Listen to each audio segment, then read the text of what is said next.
desires that taste like chocolate. The Ivory Coast.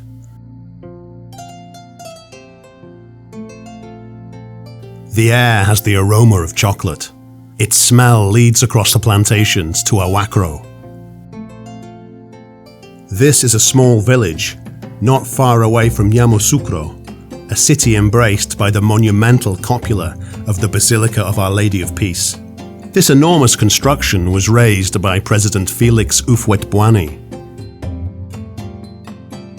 After gaining independence in 1960, he was the first president and prime minister of the country. In 1990, the church was consecrated by Pope John Paul II.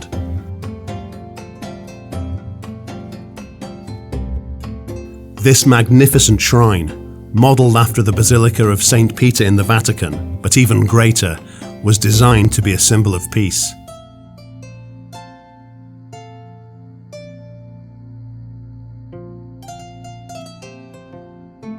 Seven-year-old Antoine from Ahouakro has never seen it. He spends long days in his village.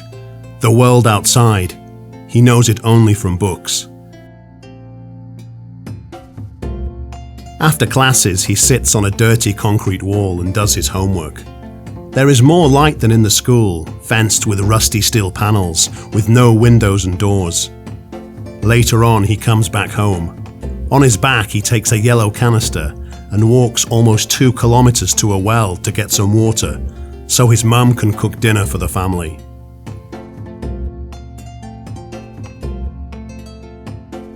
Chocolate is produced in the nearby cocoa plantation, but he has tasted it only once.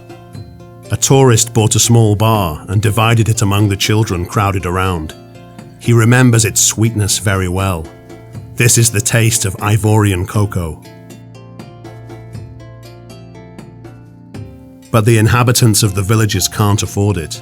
This chocolate gold, almost whole, is exported to Europe and to the United States.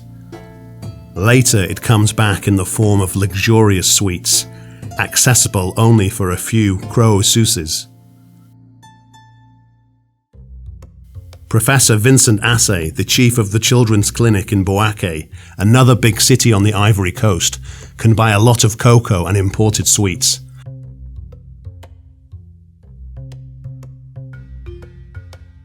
But instead, he invests in building schools. His native village, Brobo, is full of children, among them Boris. Recently, he had a surgical operation thanks to Professor Assay. He got the money to pay for it because the parents of Boris have no health insurance. It is reserved only for the richest. Now Boris has recovered. He wants to go to school, and he has a chance for it. Professor Assay looks for funds in various charity institutions in the world to create better conditions of education for the children in the village. He knows that knowledge is wealth that nobody can rob. He went through this way himself.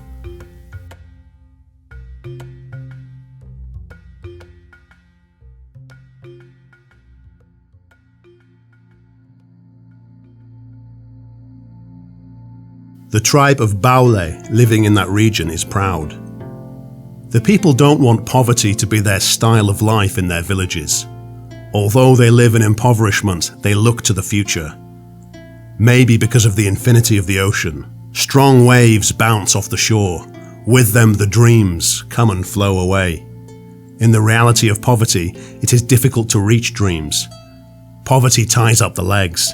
It keeps them from going forward. But gaining knowledge loosens it, step by step.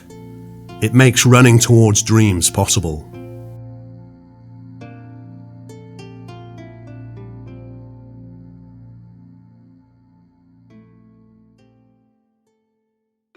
Such is the life of little Adele. From school, she comes back along the shore. Together with her older brother, they carry a few coconuts given to them by their mother.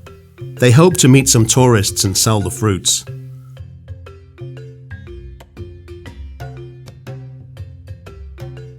The boy keeps a sharp knife with which he can cut a small hole in the fruit.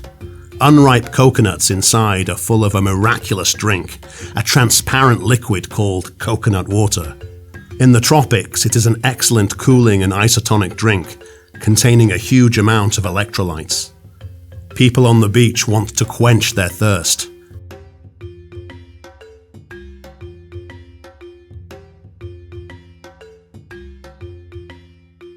In the small coastal restaurants, they can enjoy the taste of fresh fish.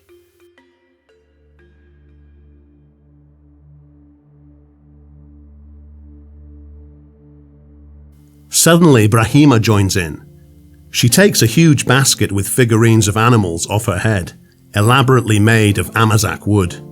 She asks the tourists to buy them. She tells them about her sick mother and children, which she has to take care of.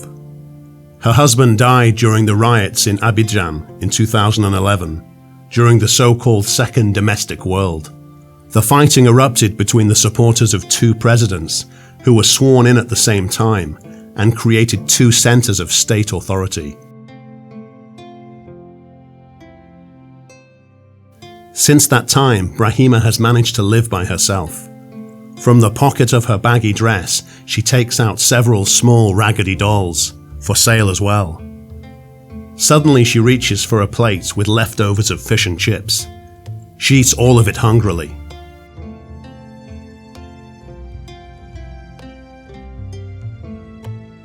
The tourists buy a family of wooden elephants. They will remind them of this touching meeting, a clash of two worlds, the North and the South. The South rich in greenery and sky blue ocean with a smell of cocoa, which sails away in containers to Europe, taking away Ivorian desires. Soon the cocoa will come back, along with chocolate from the old continent, and maybe with hope.